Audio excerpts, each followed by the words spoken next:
Hello everyone and welcome back to the Gayatri classes. आज हम पढ़ने जा रहे हैं consumer equilibrium in case of two or more commodity. पहले लेक्चर में हम वन कमोडिटी कवर कर चुके हैं, आज हम टू एंड मोर पढ़ेंगे। तो देखिए, टू कमोडिटीज पढ़िए या टू से ज्यादा कमोडिटी के रिस्पेक्टिव में पढ़िए, जो आज हम कॉन्सेप्ट करेंगे वो सब पे लग जाएगा, जितने भी कमोडिटीज हो। तो चलिए शुरू करते हैं। कंज्यूमर इक्विलिब्रियम, दो कमोडिटी का आज हम लेके चलेंगे to make the concept easier. ज्यादा लेके चलेंगे तो ज्यादा कॉम्प्लेक्स हो जाएगा, समझ नहीं आएगा, तो हम दो को लेके चलेंगे। कंज्यूमर इक्विलिब्रियम दो कमोडिटीज के बीच में कब आएगा? जब rupee worth of marginal utility, क्या बोल रही हूं मैं, rupee worth of marginal utility of both the commodities are equal. जब दोनों कमोडिटीज की क्या आ जाए? Equal, rupee worth. अब आप कहेंगे rupee worth of marginal utility होता क्या है? देखिए, आम भाषा में अगर मैं बोलूं तो इसका मतलब क्या होएगा, हर एक रुपए पे मुझे कितनी सेटिस्फेक्शन मिल रही है उस कमोडिटी से, तो वो होती है मेरी रुपी वर्थ ऑफ मार्जिनल यूटिलिटी। ठीक है, अब हम क्या पढ़ रहे हैं? दो कमोडिटीज को लेके, तो हम दो के रिस्पेक्टिव में पढ़ेंगे। तो देखिए, रुपी वर्थ ऑफ मार्जिनल यूटिलिटी, अगर मैं एक गुड के लेके चलूं, एक्स को लेके चलती हूँ, तो एक्स को क्या होगा, एक्स की क्या होगी, marginal utility of x divide by price of x. इसको मैं आपको एक एग्जांपल के थ्रू समझाती हूँ। देखिए, मान लीजिए मैंने कोई गुड खरीदी विच कॉस्ट मी ₹20, ठीक है, जिसकी मुझे 20 रुपए प्राइस पड़ा, और उससे मुझे मार्जिनल यूटिलिटी मिली 40 यूटिल्स की मिली। तो मैं इससे अपना निकाल सकती हूँ रुपी वर्थ। रुपी वर्थ मेरा क्या आएगा इससे? टू। तो ये टू क्या है कि हर एक रुपए पे, क्या बोल रही हूं मैं, हर एक रुपए पे मुझे 2 रुपए की सेटिस्फेक्शन मिली, वो क्या होती है मेरी रुपी वर्थ ऑफ मार्जिनल यूटिलिटी। ये 2 रुपए क्या है? ये वही है। तो हमने क्या पढ़ लिया? एक्स के रिगार्डिंग पढ़ लिया। ठीक है, अब हम क्या कॉन्सेप्ट पढ़ रहे हैं? हम क्या पढ़ रहे हैं? टू और मोर कमोडिटी का, जिसमें से हम टू कमोडिटीज को पहले लेके चल रहे हैं। तो चलिए, टू कमोडिटीज में मैंने आपको एक्स बता दिया। सेम मैंने अब डेफिनेशन क्या बोला था? Rupee worth of both the goods. तो अब मैं सेम वाई का भी निकाल सकती हूँ वैसे। तो चलिए वाई का भी निकाल लेते हैं। इसको मैं दे देती हूँ इक्वेशन नंबर 1 नाम। वाई का निकाला, वाई का क्या आया, वाई का ये आ गया, इसको मैंने दे दिया 2। अब कंज्यूमर इक्विलिब्रियम कहाँ आएगा? कंज्यूमर इक्विलिब्रियम आएगा जब मैं इन दोनों इक्वेशंस को इक्वेट कर दूंगी। तो वो पॉइंट क्या आएगा मेरा? कंज्यूमर इक्विलिब्रियम, जब इन दोनों को मैं इक्वल पुट करूंगी और ये दोनों सेम आएंगी। क्या आना चाहिए? दोनों का सेम पॉइंट आएगा, वो मेरा पॉइंट क्या होगा? Consumer equilibrium. अब हम चलो इसका फॉर्मूला बना के देख लें, कर लें इक्वेट इसे।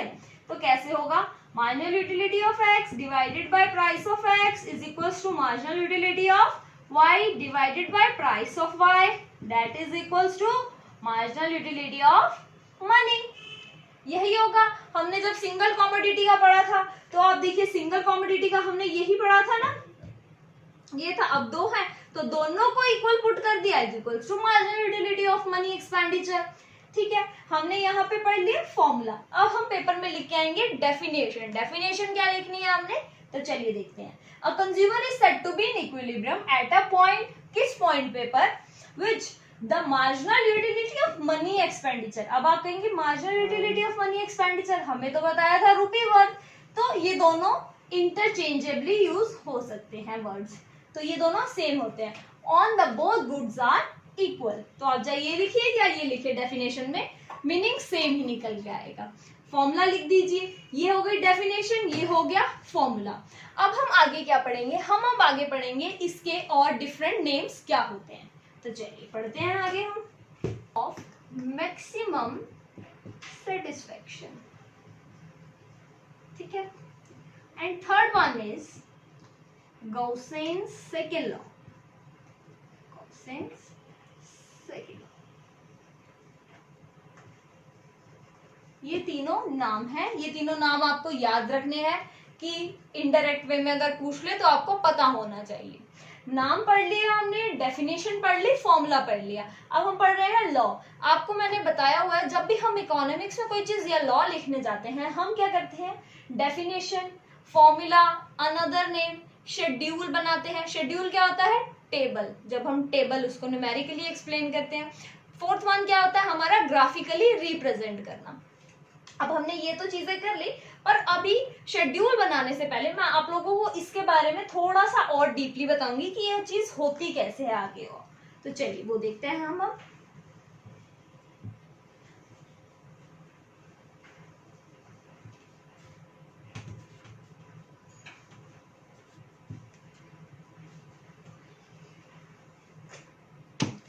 देखिए मैंने आपको बताया कि price of both the good. अब गुड्स कैसे होते हैं, हम कह रहे हैं ना दो गुड्स के बारे में बात कर रहे हैं, तो समटाइम टू गुड्स का क्या मतलब होता है, टू गुड्स का मतलब होता है कई बारी, क्या होता है, कई बारी हम दो गुड्स खरीद रहे हैं और उन दो गुड्स का हो सकता है कि दोनों गुड का प्राइस सेम हो।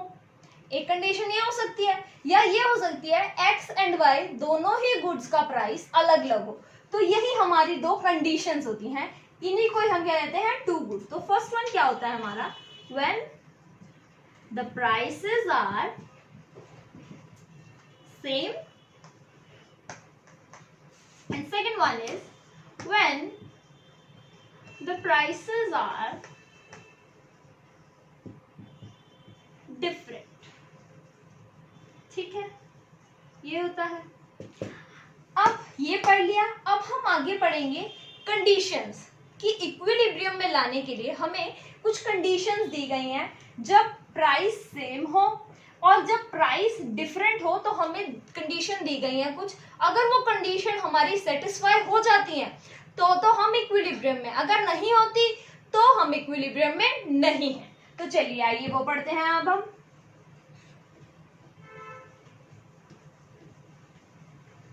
देखिए कंडीशंस क्या है हमारे पास दो कंडीशंस हैं। ठीक है, पहली कंडीशन को हम क्या कहते हैं, सफिशिएंट कंडीशन।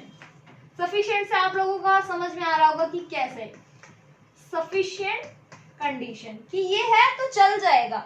अब ये है तो चल जाएगा, क्या है ये है when mu of x divided by price of x is equals to marginal utility of y divided by price of y। ये क्या है हमारी सफिशिएंट कंडीशन। ये सफिशिएंट कंडीशन कब लगती है, अभी मैंने आपको बताया था ना, दो तरीके के गुड होते हैं, जब प्राइस सेम हो, प्राइस डिफरेंट हो। तो ये कंडीशन कब एम्प्लाई होगी, ये कंडीशन एम्प्लाई होगी when the prices of both the goods are same, both the goods are same।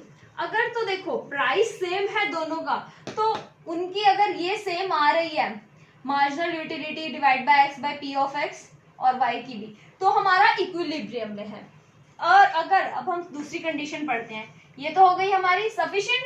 अब सेकंड कंडीशन को हम क्या कहते हैं, नेसेसरी कंडीशन। नेसेसरी समझते होंगे आप सभी लोग, जरूरी, जो बहुत ज्यादा जरूरी कंडीशन होती है। ठीक है, सो अब हम पढ़ेंगे नेसेसरी कंडीशन। और ये नेसेसरी कंडीशन किसके लिए इंप्लाई होती है, ये नेसेसरी कंडीशन इंप्लाई होती है when price of both the goods are different, जब दोनों गुड्स के ही प्राइस क्या हो, अलग हो, तो ये लगती है। पढ़े नेसेसरी कंडीशन क्या होता है, नेसेसरी कंडीशन होता है mu(x) divide by px equals to mu(y) divide by p of y is equals to mu(m) marginal utility of money expenditure. अब आप लोग कहेंगे कि आपने तो पहले हमें बताया कि वो होता है जब आपने पहले फॉर्मूला एक्सप्लेन किया, अब आप ये कंडीशंस बता रहे हो। तो देखो, अगर तो आपसे सिंपल 2 मार्क्स में पूछे कंज्यूमर इक्विलिब्रियम क्या होता है, डेफिनेशन लिखो और वही फॉर्मूला लिख के आना। बट हमारा जो सीबीएसई बोर्ड है वो कई बार हमें क्या कहता है, ब्रीफ एक्सप्लेन द कंडीशन। ठीक है, ब्रीफली एक्सप्लेन करो कंडीशन को। तो हमें पता होना चाहिए कि एक्चुअल में दो कंडीशन हैं, सफिशिएंट और नेसेसरी, और ये किस किस के लिए इंप्लाई होती हैं। अगर प्राइस सेम है तो ये लगेगी, प्राइस डिफरेंट है तो ये लगेगी, और इसके बारे में डिटेल हम आगे एक न्यूमेरिकल के थ्रू समझेंगे। ठीक है, तो चलिए अब हम एक न्यूमेरिकल के थ्रू समझते हैं क्या चीजें हैं ये। तो चलिए अब हम जितना भी हमने थ्योरेटिकल पढ़ा, अब हम इस एग्जांपल के थ्रू से न्यूमेरिकली समझने की कोशिश करेंगे। देखिए फर्स्ट चीज मैंने यहाँ क्या ली, मनी इनकम ली मैंने 60 रुपीज। मनी इनकम का क्या मतलब है, द बजट कॉन्स्टेंट, कि मेरे पास कितना पैसे हैं total two spend on both this good. ठीक है, आगे आता है प्राइस ऑफ एक्स, की प्राइस क्या है एक्स का इन अ मार्केट, वाई का प्राइस क्या है, और आगे ये यूनिट्स हैं जो मैंने कंज्यूम करी। मार्जिनल यूटिलिटी मुझे x से कितनी मिल रही थी, मार्जिनल यूटिलिटी मुझे y से कितनी मिल रही थी। अब आप आगे देखिए मैंने x और y की ये mu x और px और y के रिस्पेक्टिव में क्यों लिखा है, क्यों लिखा है, जैसे कि मैंने आपको बताया था अभी थोड़ी देर पहले कि कंज्यूमर इक्विलिब्रियम कब आएगा, कौन सी कंडीशन में आएगा। अब आप यहाँ से पहले कंडीशन चेक कर सकते हैं, प्राइस क्या है दोनों गुड्स का डिफरेंट है, तो कौन सी कंडीशन यहाँ अप्लाई होगी, नेसेसरी कंडीशन। तो क्या थी हमारी necessary condition, MUX divide by price of x is equals to marginal utility of y divide by price of y is equals to marginal utility of money. ये थी मेरी necessary condition. ये necessary condition पूरी करने के लिए मुझे पहले ये निकालना पड़ेगा, ये निकालना पड़ेगा, और फिर इन दोनों को इक्वल पुट करना होगा विथ MU ऑफ M की कितनी मेरे पास टोटल मनी है। तो चलिए अब मैंने पहले ये निकालना है, ये निकालने के लिए क्या फॉर्मूला लगेगा, देखिए MUX है हमारे पास, प्राइस भी है x का, सिंपल डिवाइड करते जाएंगे और आ जाएगा। क्या करेंगे फर्स्ट में 100 डिवाइड बाय 10 क्या आएगा 10, सिमिलरली 9, 8, 7, 6 एंड 5। आगे इसका कर लेंगे, क्या आएगा ये 7, 6, 5, 4, 3 एंड 2, ये आ जाएगा मेरा। सिंपल मैंने क्या करा, डिवाइड कर दिया 35 को 5 से एंड गोज ऑन सिमिलरली। तो चलिए अब हमने क्या करना था, हमारा सेकंड स्टेप क्या है, ये दोनों चीजें निकल गई, अब इन दोनों को इक्वल रखना है। अब आप ध्यान से अगर इस टेबल में देखिए तो x का सबसे ज्यादा है, अगर मैं x देखूं तो मतलब x की मुझे पहली यूनिट कंज्यूम करने से ही मुझे 10 यूनिट्स मिल रही हैं, और जबकि आप अगर y के टेबल में देखिए y में कहीं पे भी 10 नहीं है। तो मतलब क्या है इसका कि मुझे अब क्या करना पड़ेगा, इक्विलिब्रियम में आने के लिए अगर मुझे इन दोनों का इक्विलिब्रियम करना है तो मुझे x की क्या करनी पड़ेगी, ज्यादा से ज्यादा गुड कंज्यूम करनी पड़ेगी। क्यों करेंगे अब आप लोग सोचिए, अगर आप लोगों ने पिछली वीडियोस ध्यान से देखी हो तो उसमें हमने क्या कॉन्सेप्ट पढ़ा था, law of marginal diminishing utility. तो उसमें डिमिनिशिंग यूटिलिटी में हमने क्या पढ़ा था कि अगर हम कोई भी चीज की, कमोडिटी की कोई भी यूनिट्स हम कंज्यूम करते जाएंगे तो उससे मिलने वाली यूटिलिटी हमारी क्या होगी, डिक्लाइन होने लग जाएगी। तो हमने भी वही करा, मेरी सबसे पहले 10 थी, फिर 9, मैं तब तक करूंगी इसको जब तक मेरा इक्विलिब्रियम ना आने लग जाए। 10, 9, 8, अब आप देखिए 7 आ गया, यहाँ पे भी 7 था तो इक्विलिब्रियम हो गया। तो पहला मेरा इक्विलिब्रियम ये निकल के आया, ये इक्विलिब्रियम है 4 यूनिट ऑफ x और 1 यूनिट ऑफ y। अब देखिए सिमिलरली सेकंड का भी आ गया मेरे पास एंड थर्ड का भी आ गया। अब हम इन्हें डिनोट कर लेंगे एक बारी, चलिए हमने इन्हें अब कर लिया डिनोट। ठीक है, इसको हम दे देते हैं 1 नाम, इसको 2 और इसको 3। अब आप कहेंगे ये तो 3 आ गए हमारे पास, अब इसमें से हम कैसे पता लगाएंगे इक्विलिब्रियम क्या होगा। तो अब आगे देखिए, जब हमने आगे पढ़ा था तो ये किसके इक्वल था, MU ऑफ M के। हमको इन तीनों चीजों में से अगर डिसाइड करना है तो वो डिसाइडिंग फैक्टर हमारा कैसे निकलेगा, वो डिसाइडिंग फैक्टर हमारा मनी इनकम के कांस्टेंट से निकलेगा। आप खुद सोचो कि अगर आपके पास 60 रुपए हैं तो आप 60 रुपए की ही चीज खरीदोगे ना, आप ऐसे तो नहीं करोगे कि 60 रुपए है पर कंज्यूमर इक्विलिब्रियम मेरा 70 रुपए निकल के आ रहा, मैं 70 लूंगी। कैसे लोगे 70, पैसे ही नहीं है ना 70 के, तो 60 ही स्पेंड करने हैं हमें। तो हमें वो इक्विलिब्रियम देखना है जहां पे ये इज इक्वल टू हो 60, जितना हमारा मनी इनकम है।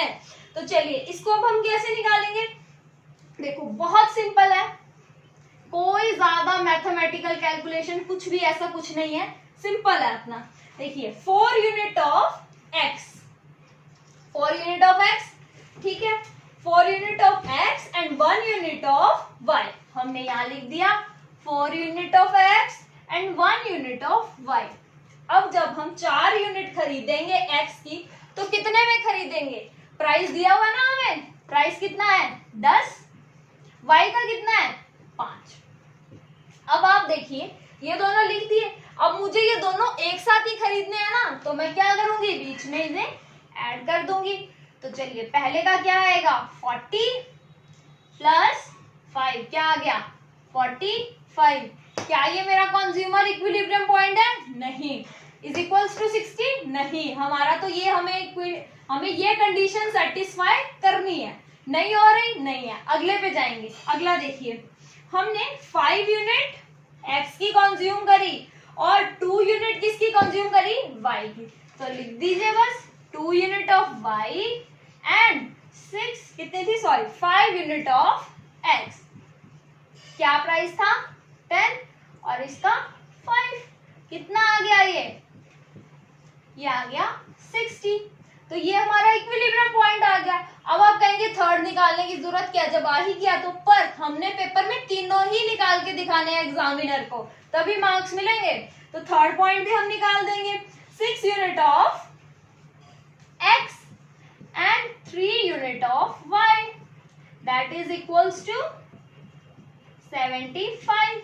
This is also not the equilibrium point because this is not is equals to 60. तो ना तो ये इक्विलिब्रियम पॉइंट है ना ये इक्विलिब्रियम पॉइंट है, ये है हमारा इक्विलिब्रियम पॉइंट। हमें कितनी यूनिट कंज्यूम करनी चाहिए, हमें 5 यूनिट कंज्यूम करनी चाहिए x की, और हमें 2 यूनिट कंज्यूम करनी चाहिए y की, टू बी इन इक्विलिब्रियम। देखिए ये हमने पढ़ लिया इक्विलिब्रियम, आप इसे नोट कर लीजिए। अब देखिए हमने टेबल तो बना ली, अब हमें पेपर में क्या करके आना होता है, ग्राफिकली भी रिप्रेजेंट चीज को। तो देखिए अगर आप ग्राफिकली बनाने लगेंगे टेबल के अकॉर्डिंग तो बहुत ज्यादा मुश्किल हो जाएगा, बहुत डिफिकल्ट है बनाना।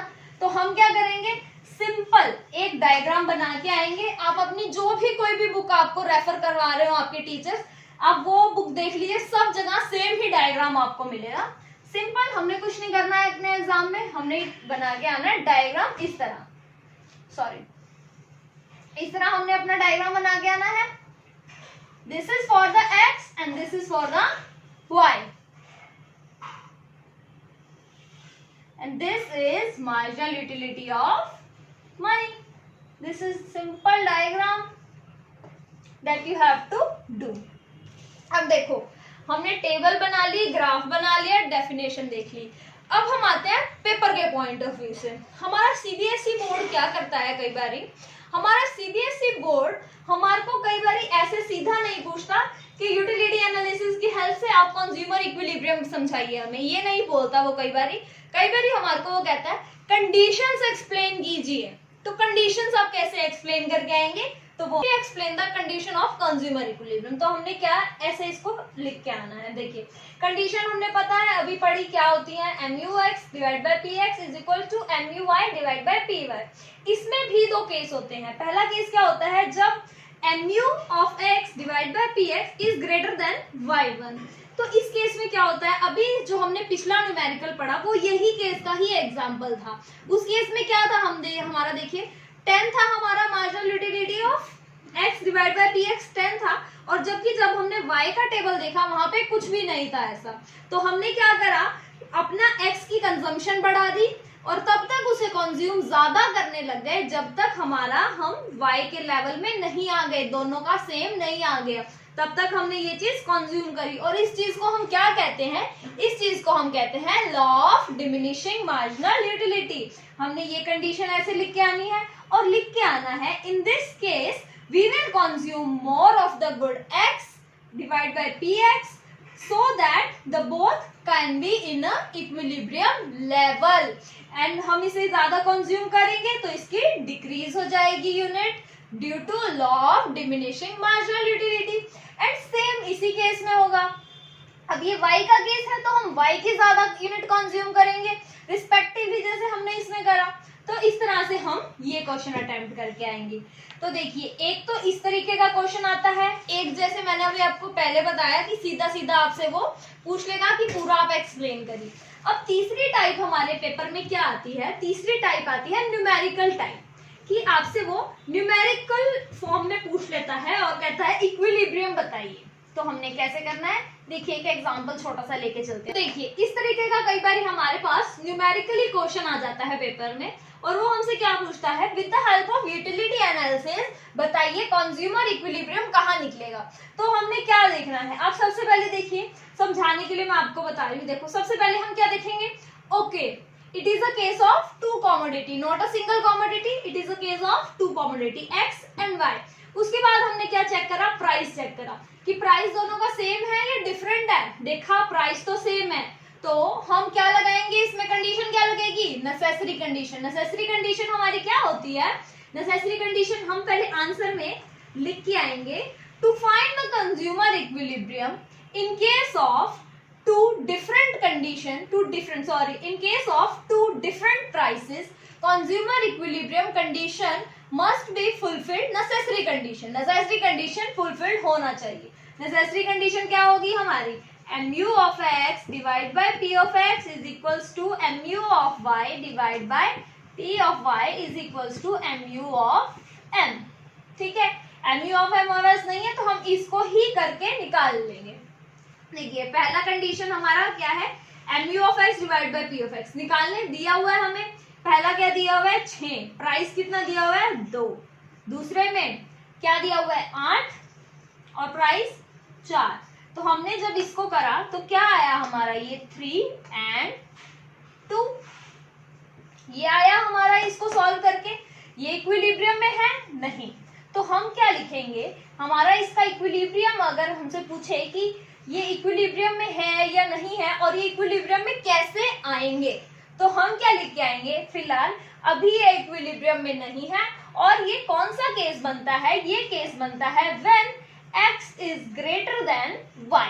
और जब x is greater than y हो तो हम क्या करते हैं, according to law of marginal diminishing utility we will consume more of the unit x so that x can reach to the level of y where they will get an equilibrium point. So this will be your answer. तो इस तरह से हमने ये question attempt करना है. तो यहीं पे हमारा ये टॉपिक भी खत्म हो जाता है. अगर आप लोगों को ये वीडियो पसंद आई हो तो प्लीज मेक श्योर आप वीडियो को लाइक करें, सब्सक्राइब करें और जितना हो सके अपने फ्रेंड्स में जिन्हें ये टॉपिक समझ ना आ रहा उनमें शेयर करें. एंड चलो